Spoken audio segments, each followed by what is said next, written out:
Hello dear students, myself Devkan Goria, lecturer और physics. आप सभी का फिजिक्स की ऑनलाइन क्लासेस में स्वागत है। हम फिजिक्स को दिन बाय दिन अच्छे से पढ़ रहे हैं, आपको वीडियो पोस्ट कर रहे हैं और मैं उम्मीद करता हूं कि आप सभी इन वीडियोस को बड़ी अच्छी तरह से देख रहे हैं और उनके हिसाब से नोट्स बना रहे हैं। ओके, तो आज हमारा जो टॉपिक होगा, आज हम जो पढ़ने वाले हैं वो है विद्युत क्षेत्र। विद्युत क्षेत्र एवं विद्युत क्षेत्र की तीव्रता। विद्युत क्षेत्र एवं विद्युत क्षेत्र की तीव्रता, इसके बारे में हमें पढ़ेंगे। यानी electric field, electric field and electric field intensity, इसके बारे में स्टडी की जाएगा। इलेक्ट्रिक फील्ड एवं इलेक्ट्रिक फील्ड इंटेंसिटी क्या होती है, इसके बारे में पढ़ेंगे। इससे पहले हमने कूलाम के नियम को अच्छी तरह से समझा है कि कूलाम का नियम क्या होता है, दो आवेशों के मध्य जो विद्युत बल लगता है उसको हम कैसे ज्ञात करते हैं, और प्रिंसिपल ऑफ सुपरपोजिशन क्या होता है, और इसकी बेस पर हमने कुछ न्यूमेरिकल भी किए थे ताकि हम उन चीजों को अच्छी तरह समझ सकें। आज हमारा टॉपिक होगा कि विद्युत क्षेत्र क्या होता है, यानी कि इलेक्ट्रिक फील्ड क्या है। तो इसको हम समझने का प्रयास करते हैं। सबसे पहले आपकी हेडिंग होगी विद्युत क्षेत्र, यानी कि इलेक्ट्रिक फील्ड क्या है।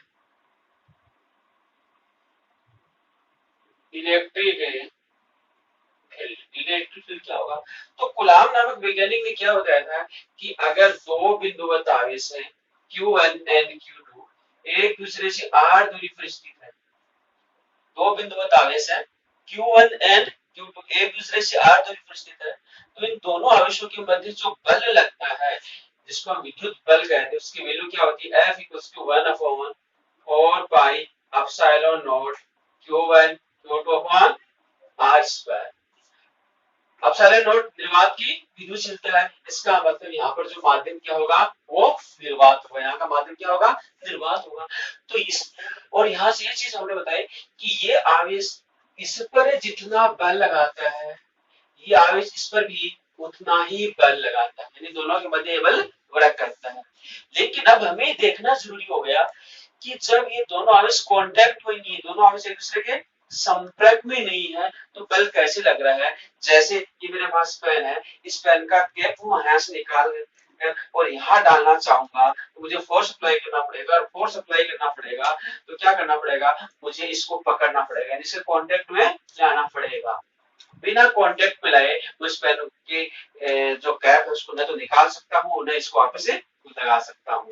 तो फोर्स तभी लगेगा जब कांटेक्ट में आएगा, लेकिन यहाँ पर तो दोनों में कोई कांटेक्ट नहीं है, फिर भी ये फोर्स कैसे लग रहा है, ये सोचने वाली बात होगी, ये हमें समझने वाली बात होगी। और इस बात को समझने के लिए, जानने के लिए कि जब दो आवेश एक दूसरे से r दूरी पर स्थित है, उनके मध्य फोर्स लग रहा है, वो कांटेक्ट में नहीं है फिर भी फोर्स लग रहा है, इसका मतलब वहां पर कोई फैक्टर वहां पर काम कर रहा है जो इन दोनों के मध्य लगने वाले बल की प्रति क्या होगा, उत्तरदायी होगा।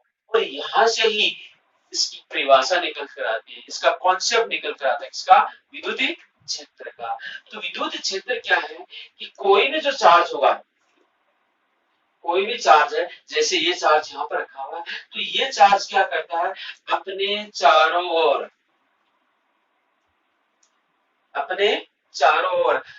अपना एक ऐसा क्षेत्र बना लेता है। यह आवेश क्या करता है, अपने चारों ओर एक ऐसा क्षेत्र निर्माण कर लेता है, एक ऐसा क्षेत्र बना लेता है कि अब यदि इसके क्षेत्र में किसी अनुदैर्ध्य आवेश को लेकर आते हैं, इसके क्षेत्र में किसी अनुदैर्ध्य आवेश को लेकर आते हैं, जैसे कि स्मॉल आवेश को लेकर आया, तो अब क्या करेगा, ये आवेश इसके अपने क्षेत्र में आ गया, इस पर क्या लगाना शुरू कर देगा, बल लगाना शुरू कर देगा। क्या करना शुरू कर देगा, बल लगाना शुरू कर देगा। इस पर फोर्स एक्सपीरियंस हुआ, किसके माध्यम से, इसके माध्यम से। क्यों, क्योंकि ये जो आवेश है इसके क्षेत्र में आ गया, क्या किया, इसने अपने चारों ओर एक ऐसा क्षेत्र बना लिया, अपने चारों ओर एक ऐसा क्षेत्र का निर्माण कर लिया कि अब यदि इसके क्षेत्र में किसी अनुदैर्ध्य आवेश को लेकर आते हैं तो ये आवेश इसके द्वारा बल का अनुभव करता है और वो बल किसके कारण से लगता है, जब ये एरिया इसने अपना बना लिया, एक क्षेत्र बना लिया, हम कह सकते हैं ये कुछ सिग्नल्स यहाँ तक अपने चारों ओर क्रिएट कर रहा है। ये कुछ सिग्नल जब आवेशित हो गया तो कुछ सिग्नल अपने चारों ओर क्या कर रहा है, सेंड कर रहा है, सेंड कर रहा है इन चारों ओर में, और जब इनके अंदर ही आएगा तो ये उन पर लगे हुए बल को अनुभव करेगा। तो विद्युत क्षेत्र क्या होगा, क्योंकि ये दोनों आवेश एक दूसरे से अर्ध स्थित है, कोई कांटेक्ट नहीं हो रहा है, इसका मतलब इसका अपना प्रभाव क्षेत्र है, इसका अपना प्रभाव क्षेत्र है, और दोनों के प्रभाव क्षेत्र का आपस में क्या होता है, इंटरेक्शन होता है, दोनों के प्रभाव क्षेत्र का आपस में इंटरेक्शन होता है। ये इंटरेक्शन ही यानी अनुक्रिया होती है, ये अनुक्रिया ही दोनों जो आवेश है उनके मध्य लगने वाले बल के प्रति उत्तरदायी होता है। Okay, clear. हाँ, तो हमने क्या देखा कि जब दो आवेश एक दूसरे से r दूरी पर स्थित होते हैं तो वो क्या होता है कि अपने चारों ओर एक क्षेत्र का निर्माण कर लेते हैं, एक क्षेत्र का निर्माण कर लेते हैं, और ये क्षेत्र जो होगा, ये जो फील्ड बनेगा वो एक दूसरे के मध्य अनुक्रिया करेगा, इन क्षेत्रों के मध्य क्या होगी, अनुक्रिया होगी, इंटरेक्शन होगी, और इस इंटरेक्शन की वजह से इन दोनों के मध्य क्या होगा, बल लगेगा, विद्युत बल लगेगा। तो विद्युत क्षेत्र है वही विद्युत बल के लिए क्या होता है, उत्तरदायी होता है। सेम ऐसा कैसा, सपोज करो हम अपने घर के अंदर है, हम अपने घर के अंदर है तो हम अपने घर के अंदर जैसा चाहे वैसा कर सकते हैं, बाहर कोई व्यक्ति जा रहा है या कुछ भी जा रहा है उसको हम कुछ भी नहीं कह सकते, लेकिन जैसे ही कोई अपने घर में इंटर करेगा हम उसको तुरंत टोक देंगे, उसको कह देंगे कौन हो, कहां से हो, कैसे आए हो। तो हमारा जो घर की बाउंड्री है वो हमारा प्रभाव क्षेत्र हो गया, हमारा प्रभाव क्षेत्र हो गया। वैसा का वैसा ही जो आवेश होता है, जो आवेश होता है वो अपने चारों ओर एक ऐसा क्षेत्र निर्मित कर लेता है, एक ऐसा फील्ड क्रिएट कर लेता है कि इस फील्ड के अंदर यदि किसी दूसरे आवेश को लेके आएंगे, इस फील्ड के अंदर किसी दूसरे आवेश को लेके आएंगे तो ये जो आवेश है इस आवेश पर बल लगाएगा। अगर दूसरा आवेश यहाँ है, अगर आवेश यहाँ है तो इस पर बल नहीं लगा पाएगा, लेकिन जैसे इसके फील्ड में आएगा, जैसे इसके फील्ड में आएगा ये इस पर बल लगाना शुरू कर देगा। तो इस जो रीजन है, ये जो रीजन है ये क्या कहलाता है, इस आवेश का विद्युत क्षेत्र कहलाएगा। क्या कहलाएगा, इस आवेश का विद्युत क्षेत्र। तो विद्युत क्षेत्र क्या हुआ की परिभाषा क्या हुई कि किसी आवेश के चारों ओर का अवध क्षेत्र, किसी आवेश के चारों ओर का अवध क्षेत्र जिसमें किसी अन्य आवेश को लाने पर, जिसमें किसी अन्य आवेश को लाने पर वह आवेश आकर्षण या प्रतिकर्षण बल का अनुभव करता है, तो इस क्षेत्र को प्रथम जो आवेश उसका क्या कहेंगे, विद्युत क्षेत्र कहेंगे। Okay, clear. अब इसको हम परिभाषा के रूप में लिखते हैं, तो इसको आप नोट कीजिए, विद्युत क्षेत्र क्या होता है, इसको हम अच्छे से लिखने का प्रयास करते हैं। तो पहले विद्युत क्षेत्र की अवधारणा लिखाता हूँ, ये लिखिए, विद्युत क्षेत्र की अवधारणा, विद्युत क्षेत्र की अवधारणा, कॉन्सेप्ट लिखना शुरू कीजिए कि प्रत्येक आवेश अथवा आवेशों का समूह है, प्रत्येक आवेश अथवा आवेशों का समूह है अपने चारों ओर क्षेत्र निर्मित, अपने चारों ओर एक क्षेत्र निर्मित करते हैं, एक क्षेत्र निर्मित करते हैं। ठीक है, प्रत्येक आवेश होगा वो अपने चारों ओर एक क्षेत्र निर्मित करते हैं। जब एक आवेश के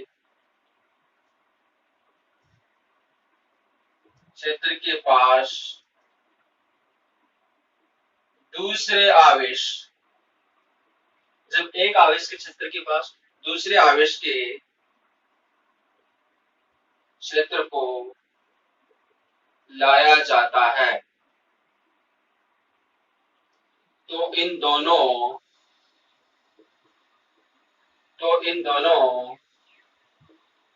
क्षेत्रों के मध्य अनुक्रिया होती है। इन दोनों क्षेत्रों के मध्य अनुक्रिया होती है। ये अनुक्रिया ही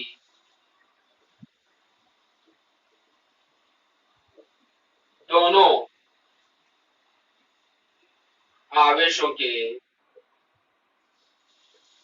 मध्य लगने वाले विद्युत बल के लिए उत्तरदायी होती है।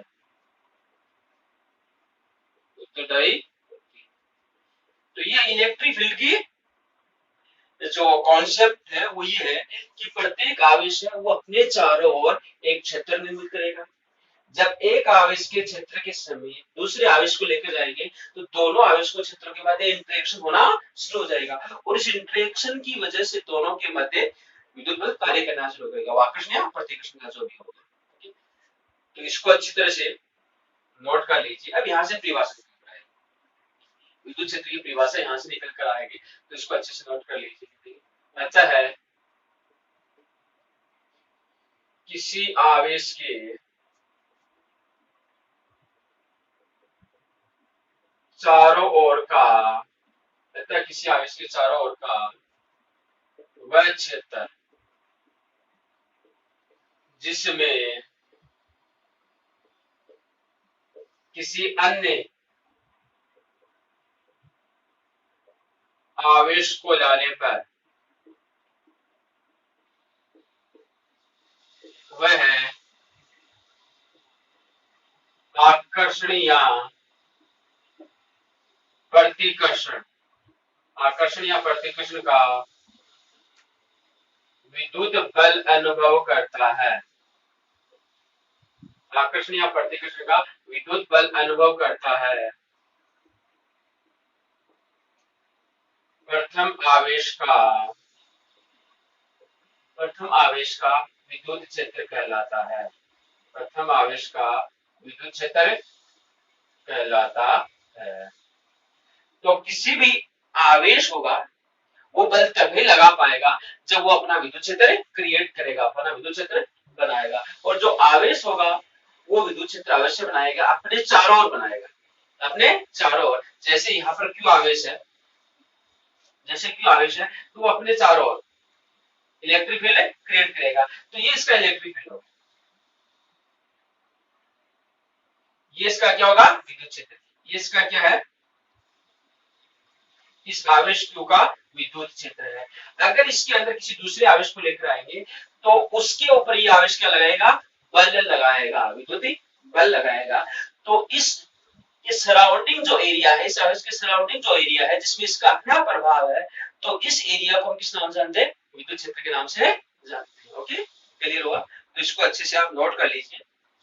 तो हमने विद्युत क्षेत्र का कॉन्सेप्ट समझा, विद्युत क्षेत्र क्या होता है, जिसको हमने जानने का प्रयास किया है। अब हमारा नेक्स्ट होगा इलेक्ट्रिक फील्ड इंटेंसिटी क्या है। इलेक्ट्रिक फील्ड इंटेंसिटी क्या है? ओके, तो इसको हम रफ कर देते हैं, इसको मिटा देते हैं। आपने अच्छे से इसको नोट कर लिया होगा। तो जो भी आपको पढ़ाया जा रहा है, काफी पेन साथ में लेकर उसको अच्छी तरह से नोट कर दीजिए। जैसे मैं यहाँ बोर्ड पर लिख रहा हूँ वैसा का वैसा आप सभी लिखिए। जैसे हम क्लास में लिखवाते थे और क्लास में आप नोट्स बनाते थे, सेम वैसा का वैसा ही हो रहा है। आपको डेली एक वीडियो पोस्ट किया जा रहा है, उसको आप अच्छे से देखिए एंड अपने अच्छे से नोट्स बनाइए और बाद में उन नोट्स की अच्छे से स्टडी कीजिए ताकि आपको अच्छे से समझ में आ जाए। तो अब देखिए हमारे पास क्या आएगा, विद्युत क्षेत्र की तीव्रता। विद्युत क्षेत्र की तीव्रता और विद्युत क्षेत्र की तीव्रता हम उससे पहले हम पढ़ते हैं परीक्षण आवेश क्या होता है। परीक्षण आवेश, टेस्ट चार्ज, और इसको क्यू नोट से डिनोट किया जाएगा। टेस्ट चार्ज को हम क्यू नोट से डिनोट करेंगे। तो टेस्ट चार्ज क्या होता है?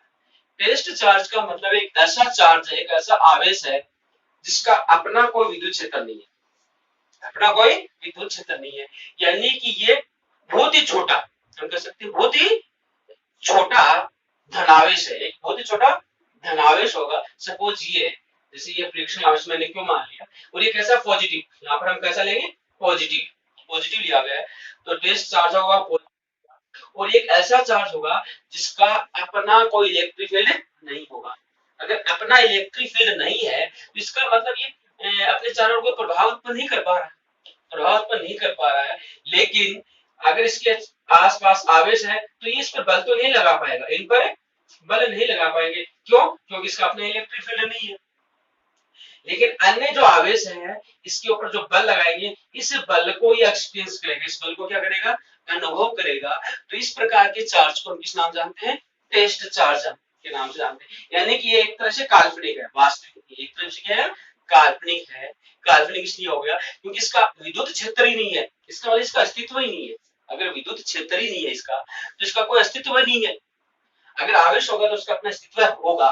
तो हमने एक ऐसा काल्पनिक चार्ज डिजाइन किया जिसको धनावेश माना, और ये माना गया कि इसका कोई विद्युत क्षेत्र नहीं है और इसका कोई विद्युत क्षेत्र नहीं है, तो ये अपने चारों अगर आवेश स्थित है तो इन पर बल नहीं लगा पाएगा, इन पर बल नहीं लगा पाएगा। लेकिन इसके आसपास जितने भी आवेश हैं जिनका अपना विद्युत क्षेत्र होगा तो ये इस पर बल लगाएंगे, इस बल को ये क्या करेगा, अनुभव करेगा।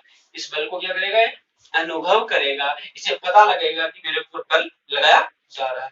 तो इसी प्रकार के जो धनावेश है उस धनावेश को हम किस नाम से जानते हैं, टेस्ट चार्ज। उसको हम क्या लिखेंगे, टेस्ट चार्ज।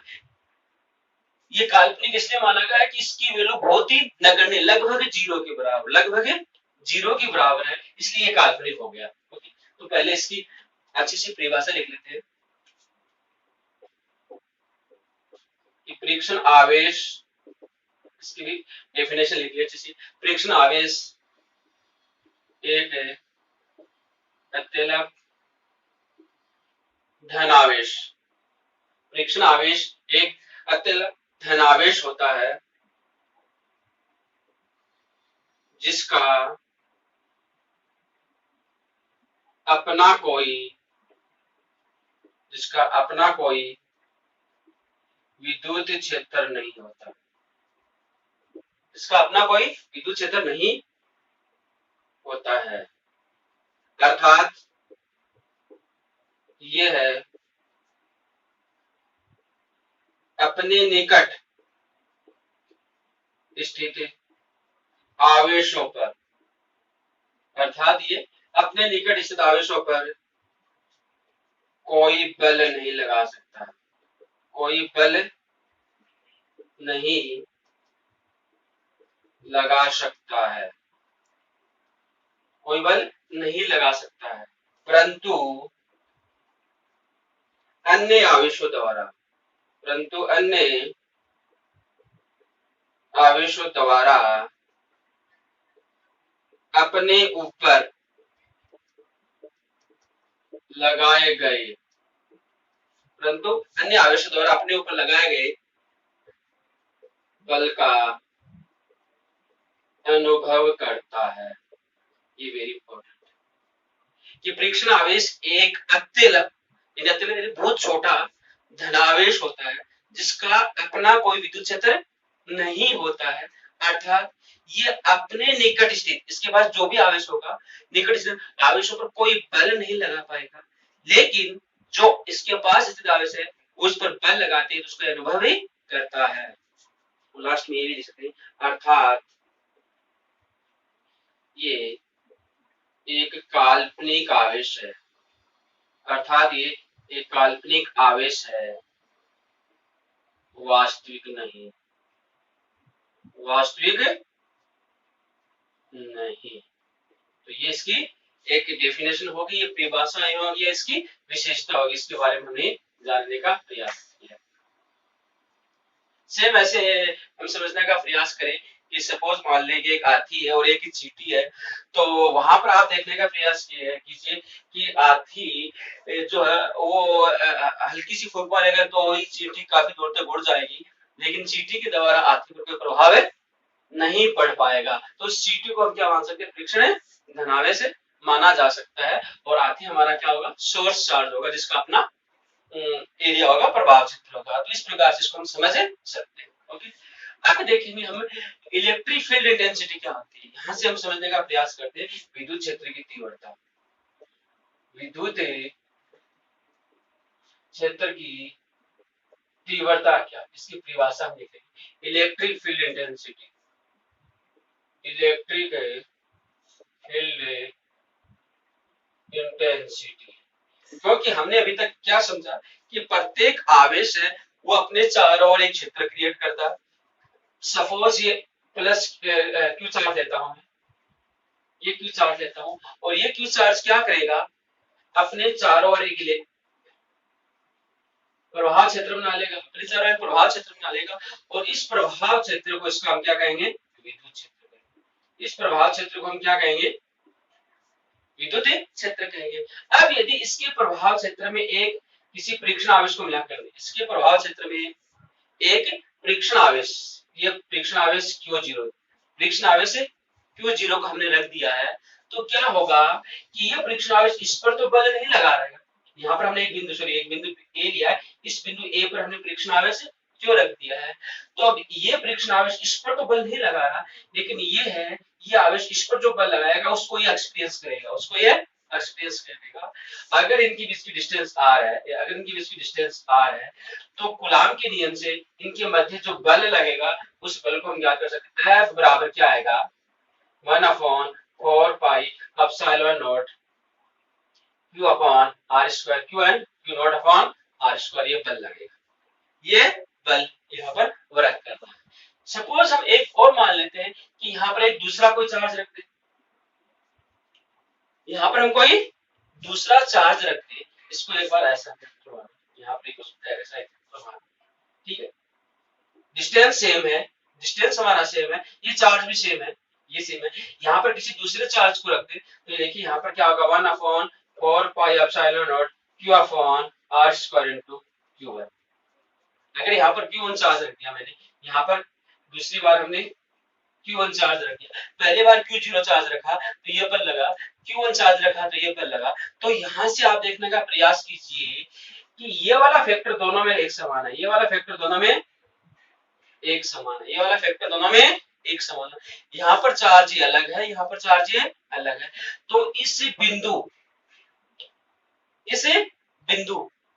की एक यहाँ पर करेक्टरिस्टिक्स प्रॉपर्टी होगी, इस चार्ज के कारण से इस बिंदु पर एक ऐसी करेक्टरिस्टिक्स प्रॉपर्टी होगी जो हमें क्या करती है, इस पर लगने वाले बल को डिफाइन करती है, इस पर लगने वाले बल को डिफाइन करती है कि उस वैल्यू से इसको मल्टीप्लाई कर दिया जाए, उस वैल्यू से इसको मल्टीप्लाई कर दिया जाए, इसके द्वारा इस पर लगने वाले बल की वैल्यू हमें पता चल जाए, उस बल का मान हमें पता। ध्यान दीजिए, ये जो वैल्यू है, ये जो वैल्यू है, ये वैल्यू, इसको इस Q0 से मल्टीप्लाई करेंगे, इस आवेश द्वारा इस पर लगने वाले बल का मान आ जाएगा। ऐसे ही इस Q1 को इस फैक्टर से मल्टीप्लाई करेंगे तो इस Q1 पर इस आवेश द्वारा लगने वाले बल की वैल्यू हमें पता लग जाएगी।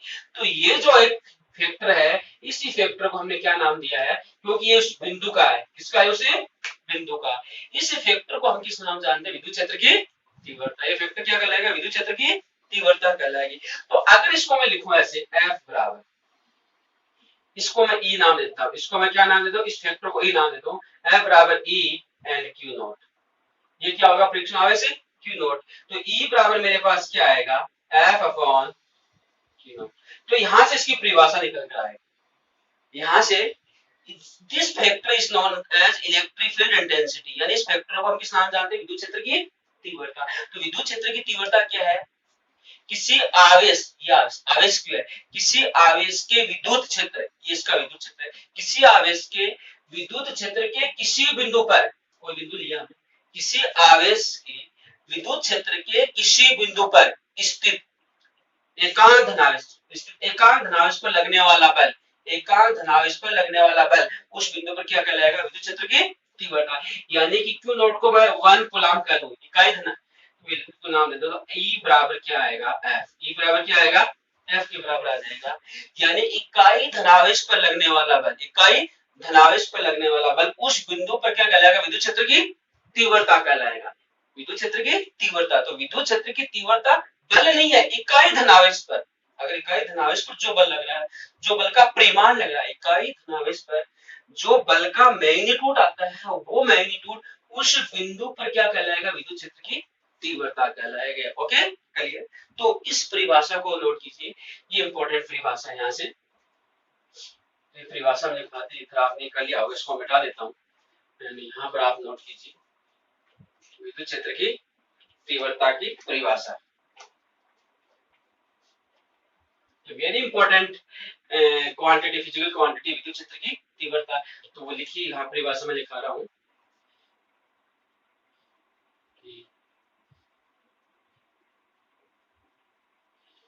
किसी आवेश के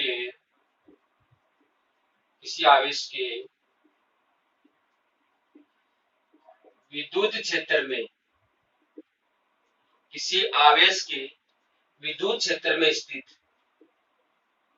विद्युत क्षेत्र में किसी बिंदु पर, विद्युत क्षेत्र में किसी बिंदु पर, विद्युत क्षेत्र में किसी बिंदु पर स्थित, किसी आवेश के विद्युत क्षेत्र में किसी बिंदु पर स्थित एकांक धनावेश पर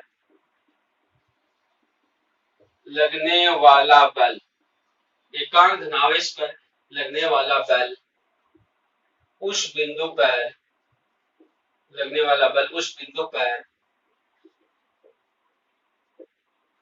विद्युत क्षेत्र की तीव्रता कहलाती है, तीव्रता कहलाती है। ध्यान रखना, किसी आवेश के विद्युत क्षेत्र में किसी बिंदु पर स्थित एकांक धनावेश पर लगने वाला बल, उस बिंदु पर विद्युत क्षेत्र की तीव्रता कहलाती है। इसे ई से व्यक्त करते हैं, इसे ई से व्यक्त करते हो। ध्यान रखना, ये एक सदिश राशि, ये वेरी इंपॉर्टेंट है, ये एक सदिश राशि, अंडरलाइन कर लेना, सदिश राशि। ये एक सदिश राशि है जिसकी दिशा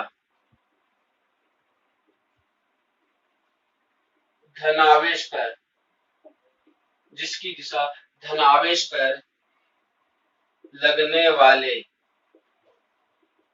बल की दिशा में होती है। वेरी इंपॉर्टेंट, ध्यान रखना, जिसकी दिशा धनावेश पर लगने वाले बल की दिशा में होती है, जिसकी दिशा धनावेश पर लगने वाले बल की दिशा में होती है। तो ये एक इंपॉर्टेंट इसकी परिभाषा होगी कि किसी आवेश के विद्युत क्षेत्र में किसी बिंदु पर स्थित एकांक धनावेश पर लगने वाला बल, उस बिंदु पर विद्युत क्षेत्र की तीव्रता कहलाती है, तीव्रता को व्यक्त करता है। इसे ई से व्यक्त करते हैं और कैसी राशि है, सदिश राशि है। और इसकी दिशा किस तरह होगी, धनावेश पर लगने वाले बल की दिशा में, धनावेश पर, अर्थात गणितीय रूप में, अर्थात गणितीय रूप, अर्थात गणितीय रूप में। और गणितीय रूप में लिखेंगे तो गणितीय रूप हमारे पास आएगा ई, गणितीय रूप हमारे पास क्या आएगा, ई। और ई बराबर क्या आएगा, F upon Q naught. This is the formula. This is the formula of electric field intensity. विद्युत क्षेत्र की तीव्रता का ये महत्वपूर्ण सूत्र है, वेक्टर क्वांटिटी है। और इसकी दिशा किस तरह होगी, जो धनावेश पर बल लग रहा है उसकी दिशा में होगी। ओके, चलिए इसको नोट कर लीजिए। दूसरा, इस परिभाषा काफी इंपॉर्टेंट परिभाषा है जो काफी बार पूछी जाती है, इसका मात्रक एवं विमा भी इंपॉर्टेंट है। अब हम करेंगे मात्रक एवं विमा। विद्युत क्षेत्र की तीव्रता का मात्रक एवं विमा क्या होगा वो हम देखेंगे। तो हम जानते हैं कि E बराबर हमारे पास क्या होगा, F upon Q not. E बराबर क्या होगा, F अपॉन क्यू नॉट, बल अपॉन आवेश। बल का विमीय समीकरण क्या होता है वो लिखिए, बल का विमीय समीकरण होता है M L T माइनस 2। बल का विमीय समीकरण होगा M L T माइनस 2। आवेश का होता है AT, आवेश का होता है AT। तो E का विमीय समीकरण देखिए, E का विमीय समीकरण क्या आएगा, M L T minus 3 and a minus 1 is important. ये E का विमीय समीकरण क्या होगा? m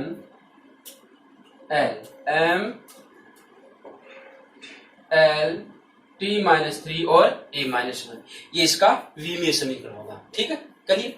दूसरा इसका इसका मात्रक देखिए, इसका मात्रक देखो क्या होता है, यहां पर लिख रहा हूं मात्रक, ये ऊपर लिख देता हूं। इसका मात्रक देखिए, इंपॉर्टेंट है, मात्रक वेरी इंपॉर्टेंट है, इसका मात्रक वेरी इंपॉर्टेंट है। देखिए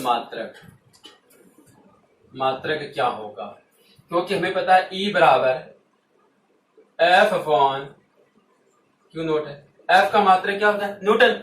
F का मात्रक क्या होता है? न्यूटन। और एक Q चार्ज का मात्रा क्या होगा? कूलाम। तो न्यूटन प्रति कूलाम क्या हो गया? न्यूटन प्रति कूलाम। तो इसको लिख सकते हैं एन सी इनवर्स, न्यूटन प्रति कूलाम हो गया।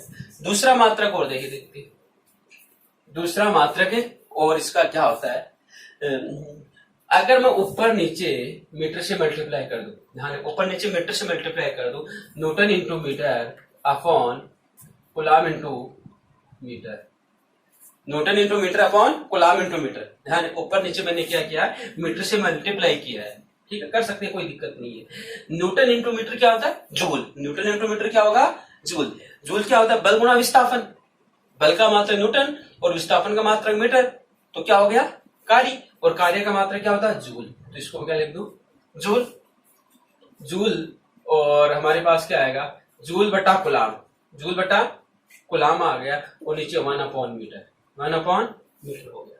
ठीक है, ये देखिए जूल बटा कूलाम क्या है? जूल बटा कूलाम, यानी जूल किसका मात्रक? कार्य का, और कूलाम किसका मात्रक? आवेश का। तो कार्य बटा आवेश क्या होता है? वोल्ट। क्या होगा? वोल्ट। तो ये मात्रक क्या हो गया? वोल्ट। तो वोल्ट पर मीटर, वेरी इंपॉर्टेंट, क्या है? वोल्ट पर मीटर। ये दूसरा है वोल्ट पर मीटर, और ये क्या था? न्यूटन पर कूलाम। क्या था? न्यूटन पर कूलाम। तो ध्यान में रखना, वेरी इंपॉर्टेंट, बहुत बार एग्जाम में पूछा गया है कि उस भौतिक राशि का नाम बताया जिसका मात्रक वोल्ट पर मीटर होता है। उस भौतिक राशि का नाम बताया जिसका मात्रक वोल्ट पर मीटर होता है। वोल्ट पर मीटर किसका है? विद्युत क्षेत्र की तीव्रता का है। ये सदिश है अथवा असदिश। तो कैसी राशि है? ये सदिश राशि है। तो ये हमें इसको ध्यान में रखना है, क्योंकि यहां से मैं लिख सकता हूं, जो कि जूल बराबर होता है न्यूटन इंटू मीटर, जूल बराबर न्यूटन इंटू मीटर होता है, एंड वोल्ट बराबर होता है जूल पर कूलाम। तो इसका मात्रक क्या हुआ? ई के जो मात्रक हो, एक तो हो गया न्यूटन पर कूलाम हो गया, या दूसरा जो हमारे पास आएगा वोल्ट पर मीटर हो गया, वोल्ट पर मीटर हो गया। Okay, clear. तो वेरी इंपॉर्टेंट मात्रक है न्यूटन पर कूलाम या वोल्ट पर मीटर। और ज्यादातर यही पूछा जाता है, कुछ भौतिक राशि का नाम बताया जिसका मात्रक वोल्ट पर मीटर होता है। तो वोल्ट पर मीटर किसका है? विद्युत क्षेत्र की तीव्रता का। ये सदिश है अथवा असदिश। तो कैसी राशि है? सदिश है, जो कि हमने यहाँ पढ़ ली है। क्लियर। तो ये हमने बहुत महत्वपूर्ण चीज पढ़ी, हाँ, दो महत्वपूर्ण परिभाषाएं पढ़ी कि विद्युत क्षेत्र क्या होता है, एंड दूसरा विद्युत क्षेत्र की तीव्रता क्या है। विद्युत क्षेत्र की तीव्रता क्या है? इकाई धनावेश पर लगने वाला बल। विद्युत क्षेत्र के किसी बिंदु पर स्थित एकांक धनावेश पर लगने वाला बल उस बिंदु पर क्या कहलाएगा? विद्युत क्षेत्र की तीव्रता कहलाएगा। अगर बिंदु धनावेश है तो देखिए, ये भी वेरी इंपॉर्टेंट है, बिंदु धनावेश के कारण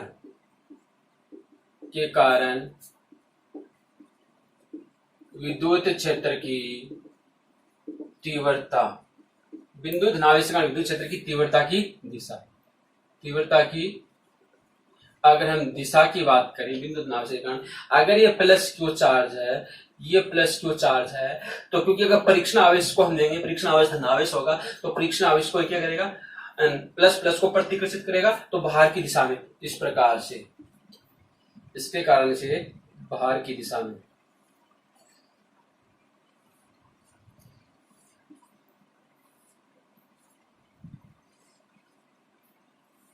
ये परीक्षण धनावेश के कारण विद्युत क्षेत्र की तीव्रता प्रेक्षण धनावेश के कारण विद्युत क्षेत्र की जो तीव्रता की दिशा होगी वो इस प्रकार होगी, प्लस क्यू नॉट की, या हम कह सकते हैं Q greater than zero, Q greater than zero, उसके कारण से ये होती है। दूसरा, माइनस आवेश के कारण हम देखना चाह रहे हैं, ये भी वेरी इंपॉर्टेंट है, बहुत बार एग्जाम में पूछा गया है कि बिंदु धनावेश के कारण क्या होगी, बिंदु ऋणात्मक आवेश के कारण, बिंदु ऋणात्मक आवेश के कारण तीव्रता, बिंदु ऋणात्मक आवेश के कारण तीव्रता। तो अगर ये माइनस क्यू चार्ज है, माइनस क्यू चार्ज है, यहां पर प्रेक्षण धनावेश पॉजिटिव होगा तो उसको क्या करेगा, अपनी तरफ अट्रैक्ट करेगी, उसको अपनी तरफ अट्रैक्ट करेगी। तो देखिए डायरेक्शन किस तरफ होगी,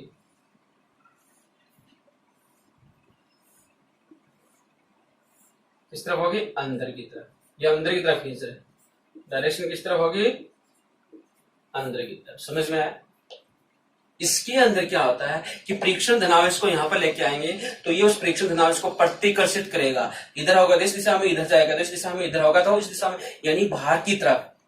विद्युत क्षेत्र की दिशा किस तरफ होगी, धनावेश के कारण बाहर की तरफ, और ऋणावेश के कारण किस तरफ होती है, अंदर की तरफ, यानी क्यों, ध्यान रखना है कि बिंदु धनावेश कारण विद्युत क्षेत्र की दिशा बाहर की तरफ होती है। तो यहां पर आप लिख सकते हैं बिंदु धनावेश के कारण विद्युत क्षेत्र की तीव्रता की दिशा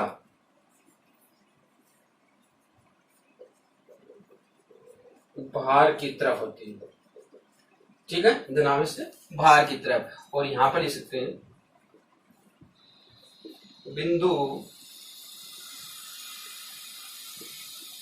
ऋणावेश के कारण, बिंदु ऋणावेश के कारण तीव्रता की दिशा, तीव्रता की दिशा अंदर की तरफ, तीव्रता की दिशा किस तरफ होगी, अंदर की तरफ होगी। तो आज ही हमने दो महत्वपूर्ण कॉन्सेप्ट पढ़े हैं, अच्छी तरह से आप इन सबके अच्छे से नोट्स बनाइए, लेकिन वीडियो को पूरा देखिए, अच्छे से देखिए और समझिए। जो चीज भी आपको कंफ्यूज लगे वो जरूर मेरे से पूछिए। तो आज के लिए हमारा इतना ही, कल हम इसी को आगे बढ़ाएंगे। और विद्युत क्षेत्र की जो तीव्रता है इस लेसन का बहुत महत्वपूर्ण पॉइंट है, इसके बारे में हम आगे डिस्कस करेंगे। तब तक क्या सभी को शुक्रिया, धन्यवाद।